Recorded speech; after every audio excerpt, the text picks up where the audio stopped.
This week on the show, we're joined by top TradingView author Lisa Edwards, what's going on with the ICO market, and will the Winklevoss twins get up for round 3? What, do you want to hire an IP lawyer and sue him? No, I want to hire the Sopranos to beat the shit out of him with a hammer. We don't even have to do that. I'm 6'5", 220, and there's 2 of me. And Yes, sir. punch me in the face. Go ahead. All that and more coming up.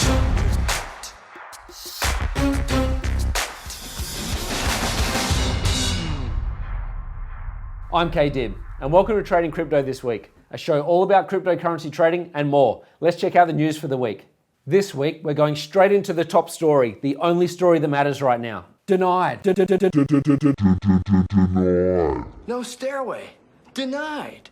The Winklevoss ETF has been rejected by the SEC, citing fraud and investor protection being an issue, stating there were high levels of manipulation and the fact that 95% of trade is done on non-US exchanges. The crypto community came to life with all eyes and all opinions on BTC's price action. The market reacted as expected, dumping $400 just below 5% of BTC's price. So, is it a good time to short or is it a good time to buy? With the CBOE application still pending a decision that's due on August 16th, some influencers in the space like Charlie Shrem have stated, this is old news. While I think Cameron and Tyler would have run one of the better ETFs, the new excitement came from the fact that CBOE filed their own Bitcoin ETF. The SEC would rather grant an ETF to an existing institution over a new one. What we find concerning is the SEC's statement that 95% of trade is done on non-US exchanges.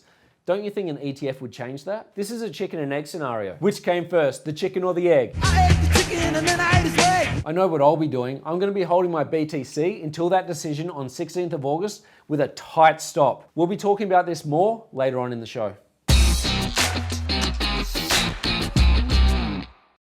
That's our news for the week. Now, still to come, we talk to one of TradingView's top authors for our eyes for the week, and a Twitter handle that's going to enhance everyone's trading. We just want to take this opportunity to talk about the current ICO market. What we're finding is strong teams, strong ideas, solving real-world problems are really struggling to raise the funds if they started their seed round in, say, the first quarter or the second quarter of this year. I'm having lots of conversations with lots of ICO teams, and the issue is they can't offer the bonuses that entice people in this current market. Now, the market's changed from when their seed round started. They obviously can't offer the same seed round bonuses because that would be disrespecting their seed round investors. So what's some original ideas to entice investors to support their project? And we've been in a bear market since the end of December. So investing now in ICOs is really going to hit exchanges in the last quarter of this year. So people are still throwing out 20,000, 30,000. The BitMEX CEO threw out 50,000. So imagine the return on the ICOs. Yes, it's a little bit risky, but you negate that with the research, strong teams, strong tech, solving a problem, workable product. There's many companies out there that specialize in researching ICOs.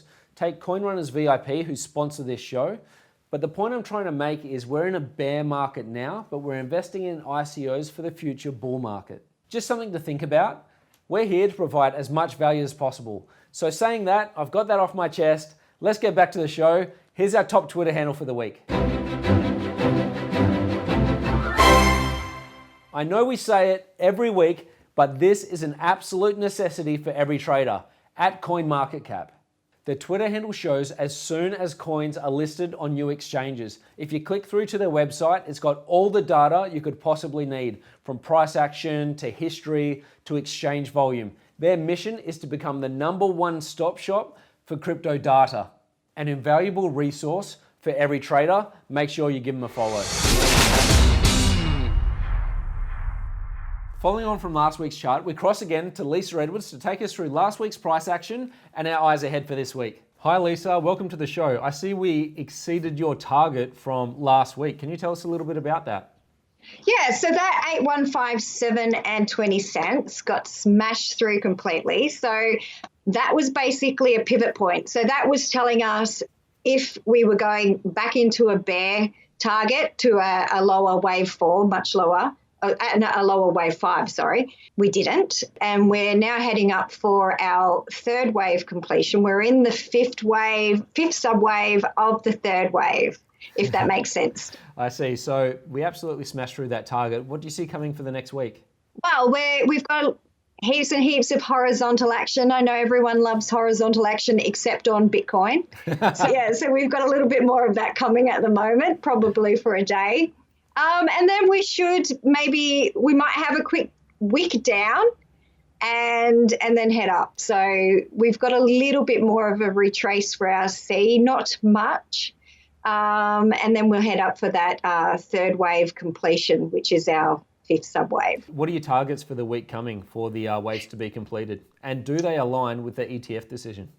Depending on how quickly we get to this third subwave. So that's, I've got a 8,888. It's the number of money. So if we can get to that figure, I really think the ETF will get through. It's a superstitious thing for a lot of Asian people, the 8. So let's see how we go. If we get to that point, I think we'll have a very shallow subwave retrace, and then we'll be heading up, towards the $10,000 mark. Absolutely. Now, there was some big news about the ETF with the Winklevoss application being rejected. Yeah. What are your thoughts on the ETF and with the CBOE application? Well, that one's looking really, really solid. So they've had a couple of goes before, and, I think they've ironed out everything that they need to iron out. The issue with the Gemini Exchange one, as we were discussing prior to talking on air, is obviously, just having Bitcoin sort of just pegged to their exchange, and that's not a good thing. So once, crypto becomes more regulated and more widely available to people, I think it's a good thing that some of this whale sort of stuff that's happening right now gets ironed out, because, your everyday person that's trading and doesn't understand that manipulation is getting caught up in it and losing a lot of money. So we really need to get that sort of fixed and the industry sort of regulated more. Beautiful. That sounds really exciting. Well, thanks for your time, Lisa.